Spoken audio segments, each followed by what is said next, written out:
우리나라에서 이단의 계보와 이단의 교리를 연구했던 대전신대 허의 교수에 의하면 우리나라 안에 자칭 하나님이라고 주장하는 자들이 20명이 넘고 자칭 재림 예수라고 주장하는 자들도 50명이 넘는다고 합니다. 그러니까 우리나라에 자칭 신이라고 자처하는 사람들이 무려 70명이 넘는다는 것이죠. 그만큼 우리나라에 이단과 사이비들이 많다는 증거 아니겠습니까? 그런데 자칭 하나님, 자칭 재림 예수라는 자들도 그처럼 많다면 자칭 선지자라고 하는 사람들은 또 얼마나 많이 있겠습니까? 오늘 본문에도 두아디아 교회를 어지럽혔던 자칭 선지자가 등장하고 있는데, 성경에서 두아디라라고 하는 이 지명은 조금은 생소한 지명입니다.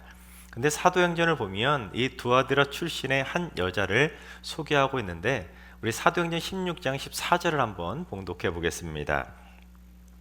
두아디라 시에 있는 자색 옷감 장사로서 하나님을 섬기는 루디아라 하는 한 여자가 말을 듣고 있을 때 주께서 그 마음을 열어 바울의 말을 따르게 하신지라.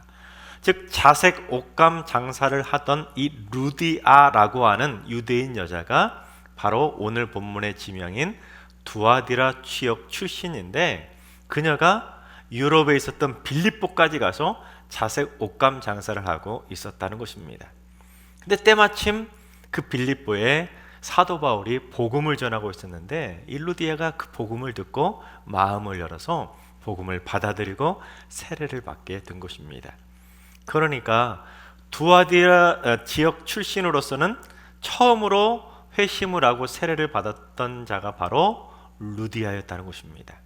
근데 루디아가 그곳에 교회를 직접 세운 건 아니지만 두아디라 지역에도 드디어 교회가 세워지게 됩니다. 이것이 무엇을 말하냐면, 두아디라 교회는 누가 세웠는지도 모를 정도로 처음 시작할 때는 작은 교회로 시작하게 되었다는 것을 의미합니다. 그래서 오늘 본문에도 보면 예수님께서 두아디라 교회를 향해서 뭐라고 축복을 하셨는지, 칭찬을 하셨는지 우리 19절 말씀을 봉독해 보겠습니다. 내가 내 사업과 사랑과 믿음과 섬김과 인내를 아노니 내 나중 행위가 처음 것보다 많도다. 여기서 사업이라고 하는 헬라어 단어가 에르곤이라고 하는 단어인데, 이 단어는 무슨 장사를 하는 그런 사업체를 경영하는 그런 사업을 뜻하는 단어가 아닙니다. 여기서 이 에르곤이라는 단어는 일이나 행위를 뜻하는 단어로 뒤에 나와 있는 단어들을 수식하는 표현입니다. 그러니까 이 두아디라 교회 성도들이 어떻게 세워졌는지도 모를 정도로 작은 교회로 시작했지만, 처음보다 점점 나중으로 갈수록 사랑도 믿음도 섬김도 인내도 점점 나중으로 갈수록 더 커졌다라는 것을 의미한다는 것입니다. 그러니까 두아디라 교회 성도들은 어떻게 시작된지 모를 정도로 작은, 즉 시작은 미약했지만 나중으로 가면 갈수록 사랑도 더 커졌고 믿음도 더 커졌고 섬김과 인내도 나중으로 가면 갈수록 점점 더 커지며 부흥을 이뤄내는 교회가 되었다는 것입니다. 그런데 소아시아 교회 7교회 가운데 첫 번째 교회가 에베소 교회였는데, 에베소 교회가 어떤 책망을 받았었지요? 첫사랑을, 처음 사랑을 버렸다라고 책망을 받지 않았습니까? 즉 첫 번째 교회였던 에베소 교회는 처음에는 그렇게 큰 사랑을 가지고 막 멋지게 시작했지만 점점 나중으로 갈수록 사랑을 버려버렸다는 것입니다. 그런데 두아디라 교회는 에베소 교회하고 완전히 정반대였다는 것입니다. 처음에는 작고 보잘것없게 미약하게 시작했지만 나중으로 가면 갈수록 사랑도 커지고 믿음도 커지고 섬김과 인내도 커지는 부흥의 역사를 이루게 되었다는 것입니다. 바라옵기는 우리 승리교회도 나중으로 이제 가면 갈수록 나중에 점점 더 사랑도 커지고 믿음도 커지고 섬김과 인내도 더더욱 커지게 되기를 주님의 이름으로 축원합니다. 그런데 이 두아디라 교회는 지난주에 살펴봤던 버가모 교회와 비슷한 문제를 떠안고 있었습니다. 무엇이었냐면 버가모 교회 성도들처럼 우상의 신전을 들락거리면서 우상의 제물도 함부로 먹고 행음을 하는 일들이 벌어지고 있었던 것입니다. 그런데 그것이 누구 때문에 그런 일이 벌어지게 되었는지 오늘 본문 20절과 21절을 봉독해 보겠습니다. 그러나 내게 책망할 일이 있노라. 자칭 선지자라 하는 여자 이세벨을 내가 용납함이니 그가 내 종들을 가르쳐 꾀어 행음하게 하고 우상의 제물을 먹게 하는도다. 또 내가 그에게 회개할 기회를 주었으되 자기의 음행을 회개하고자 하지 아니하는도다. 즉 두아디라 교회가 누구를 용납했어요? 이세벨을 용납하는 바람에 그 이세벨이라는 여자 때문에 그 성도들이 우상의 신전에 가서 우상의 제물도 먹고 행음까지 벌이게 되었다는 것입니다. 심지어 그에게 회개할 기회까지 주었는데도 회개하지 않고 그처럼 성도들을 미혹하고 넘어지게 만들었다는 것입니다. 여기서 중요한 것은 이세벨이 자기를 가리켜 스스로 자칭 선지자라고 불렀다는 것입니다. 여러분, 선지자가 어떤 존재입니까? 구약의 선지자들은 하나님으로부터 꿈을 받거나 환상을 보거나 계시를 받음으로써 하나님의 직통 계시를 받았던 자들, 그가 바로 선지자입니다. 그러니까 이세벨은 자칭 스스로를 향해서 선지자라고 주장하면서 나는 하나님의 직통 계시를 받는 선지자라고 주장하면서 지금 두아디라 교회 성도들을 미혹하고 있었다는 것입니다. 즉 이세벨이 지금 하나님의 이름을 팔아먹으면서 교회를 심각하게 어지럽히고 있었던 것입니다. 그런데 그처럼 교회를 어지럽히고 있었던 이 이세벨이 활동하던 그 두아디라가 어디에 있었는지 지도를 한번 보시겠습니다. 지난주에 살펴봤던 버가모는 300m 산 높이에 있었던 산중 도시가 바로 버가모였다면 두아디라는 이처럼 평야 지역에 위치하고 있었던 내륙 도시로 교통이 매우 발달한 산업 도시였습니다. 또한 이 두아디라에는 모직과 면직 또는 가죽을 가공하는 섬유 산업이 매우 발달했었는데 그렇게 하려면 무엇이 주변에 많이 있었겠습니까? 그곳에 제공을 하는 양털과 가죽을 제공할 수 있는 가축업자들도 많이 있었고 또한 그곳에 염색하거나 가공하는 수공업자들도 많이 있었습니다. 그러다 보니까 그러한 축산업자, 가축업자들과 수공업자들이 서로 길드를 형성해서 강력한 조합을 이루었던 도시가 바로 두아디라입니다. 그런데 그곳에서 만들어낸 수많은 물품들을 이처럼 잘 발달한 교통 그런 로를 통해서 아시아와 유럽으로 각지에 수출하던 도시가 바로 산업도시 두아디라입니다. 그러다 보니 이 두아디라 출신의 자색 옷감 장사였던 루디아도 유럽의 빌립보까지 가서 자색 옷감을 판매하고 있었던 것입니다. 또한 두아디라 지역에는 사도 요한을 반모섬으로 유배를 보냈었던 도미티아누스 황제의 신전이 있었습니다. 또한 이 두아디라 지역의 사람들은 자기들을 지키는 수호신을 무엇으로 섬겼냐면 아폴로의 제우스의 아들이었던 아폴로를 자신들의 수호신이라고 섬겼습니다. 그 정도로 두아디라 사람들도 우상 숭배가 만연했던 곳이라고 말할 수가 있는 것입니다. 그러다 보니 이 두아디라에 살면서 길드에 가입하지 않고 우상의 신전에 가지 않는다는 것은 경제적으로 따진다면 자살 행위나 마찬가지였습니다. 그런데 어느 날 이 이세벨이라는 여자가 갑자기 교회로 들어오더니 그 이교도들처럼 우상의 신전에 가서 제물도 먹어도 되고 심지어 음행을 저질러도 된다고 가르친 것입니다.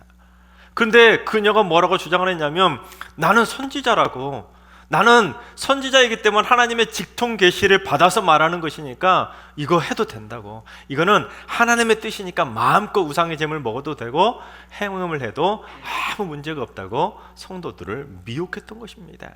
그처럼 이세벨이 선지자를 자처하면서 그것이 하나님의 뜻이라고 막 미혹하니까 두아디라 교회 성도들이 괜찮겠네 하고는 은근슬쩍 그렇게 그 두아디라 사람들처럼 똑같이 전혀 구분하지 않고 그들과 똑같이 우상의 제물도 먹고 행음하는 일들이 벌어지게 되었다는 것입니다.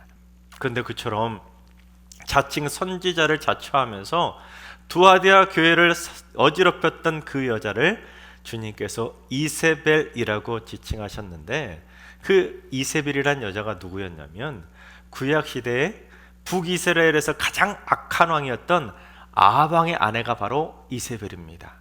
그리고 바알과 아세라 선지자 850명을 후원하던 그 거짓 선지자의 우두머리가 바로 이세벨이었습니다. 그러니까 예수님은 두아디라 교회를 어지럽히던 이세벨이 바로 진짜 선지자가 아니라 가짜다라는 것을 경고하고 있는 것입니다. 그래서 예수님께서는 그 가짜 선지자였던 이세벨과 그녀와 함께 음행을 저지르는 자들에 대해서 책망을 하시며 경고를 하셨는데, 뭐라고 경고하셨는지 우리 22절과 23절을 봉독합니다. 볼지어다 내가 그를 침상에 던질 터이요 또 그와 더불어 간음하는 자들도 만일 그의 행위를 회개하지 아니하면 큰 환난 가운데 던지고 또 내가 사망으로 그의 자녀를 죽이리니 모든 교회가 나는 사람의 뜻과 마음을 살피는 자인 줄을 알지라. 내가 너희 각 사람의 행위대로 갚아주리라. 그렇습니다. 이세벨의 게임에 넘어간 자들 내가 침상에 던져버리고 큰 환란에 던져버리고 자녀들도 죽여버리고 너희들의 행위대로 다 갚아주겠다라고 경고를 하신 것입니다. 그러니까 예수님께서 지금 그 두아디라 교회 성도들의 악한 행위와 또한 이세벨에 대해서 지금 단단히 화가 나셨다는 것입니다. 하지만 다행인 것은 두아디라 교회 성도들이 전부 다 이세벨에게 빠졌던 것은 아니었습니다. 누가 남아있었는데 우리 24절과 25절을 봉독해 봅니다. 두아디라에 남아있어 이 교훈을 받지 아니하고 소위 사탄의 깊은 것을 알지 못하는 너희에게 말하노니 다른 짐으로 너희에게 치울 것은 없노라. 다만 너희에게 있는 것을 내가 올 때까지 굳게 잡으라. 그렇습니다. 두아디라 교회 성도들이 전부 다 이세벨에 빠져가지고 그렇게 음행을 저지르고 우상 제물을 먹었던 것이 아니라 그녀가 가르치는 교훈에 빠지지 아니하고 또한 사탄의 깊은 것도 모르는 성도들도 아직 남아 있었다는 것입니다. 특별히 여기서 사탄의 깊은 것이라는 것이 무엇을 의미하냐면, 이세벨이 갑자기 두아디라 교회에 와가지고는 성도들을 뭐라고 비욕했냐면, 나는 하나님의 계시를 받는 하나님의 선지자입니다. 그래서 내가 전하는 말씀은 깊이 있는 영적인 비밀을 말하는 것입니다. 그러면서 성도들을 미혹한 것입니다. 자기가 전하는 말은 무언가 심오한 비밀이 담겨 있고 하나님의 놀라운 비밀의 계시를 담고 있는 것처럼 깊은 하나님의 말씀이 있냐? 그게 성도들을 미혹했다는 것입니다. 하지만 예수님께서 그녀가 전하는 것은 말씀의 깊은 것이 아니라 사탄의 깊은 것이라고 경고하셨던 것입니다. 그러면서 이세벨이 전하는 그 사탄의 깊은 것에 빠지지 않고 아직 남아있는 자들로 하여금 너희들이 지금 붙잡고 있는 그 믿음 끝까지 내가 다시 올 때까지 기다리고 참고 견뎌라고 격려하고 있는 것입니다. 두아디라 교회 성도들도 이세벨이 전하는 미혹된 말에 꿈뻑 넘어가서 와, 이세벨이 전하는 말씀이 뭔가 심오한 깊은 진리가 있느냐, 그들에게 미혹되었지만 결국 주님께서 뭐라고 하셨습니까? 그것은 말씀의 깊은 것이 아니라 사탄의 깊은 것이라고 경고를 하셨던 것입니다. 그렇습니다.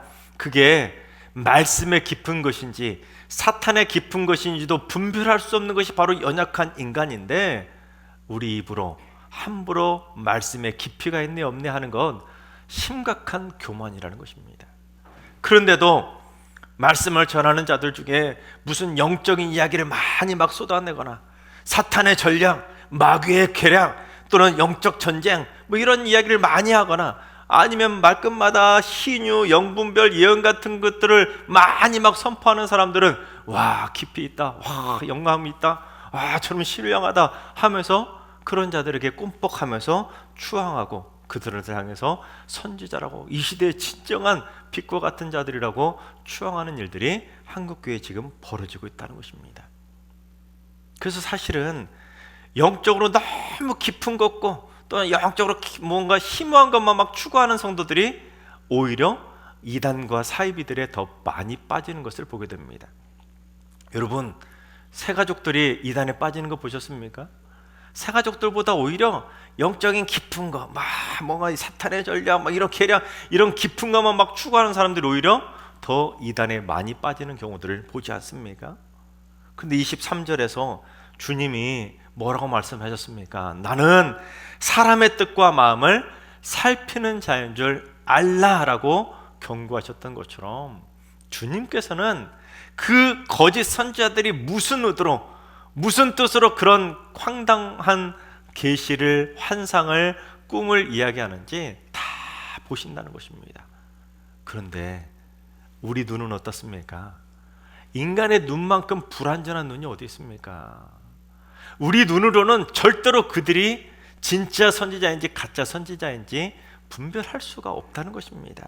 즉 자기가 지금 선지자처럼 막 떠받들고 추앙하고 있는 그가 오히려 이세벨과 같은 가짜 선지자일 수도 있는 것이고, 그가 전하는 말이 심지어 사탄의 깊은 것일 수도 있다는 것입니다.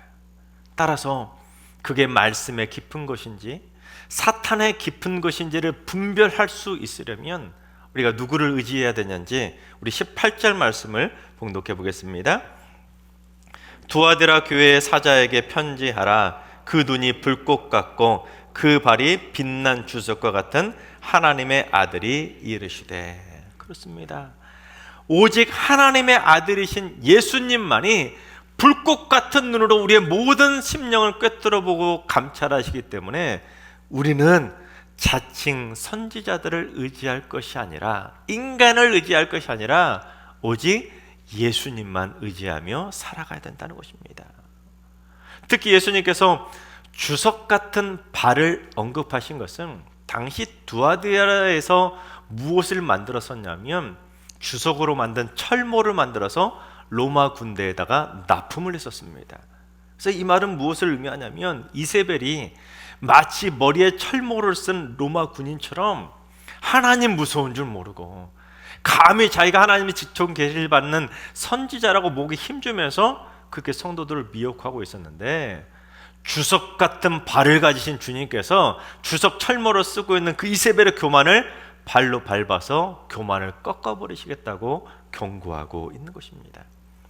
따라서 영적인 우월주의에 빠져서 자기가 무슨 불꽃 같은 눈이라도 가진 것처럼 자기는 성경의 말씀을 꿰뚫어보고 있다고, 66권을 다 꿰뚫고 있다고, 성경의 깊고 심오한 진리를 알고 있다고 그렇게 말하는 자들을 오히려 더 조심해야 된다는 것입니다.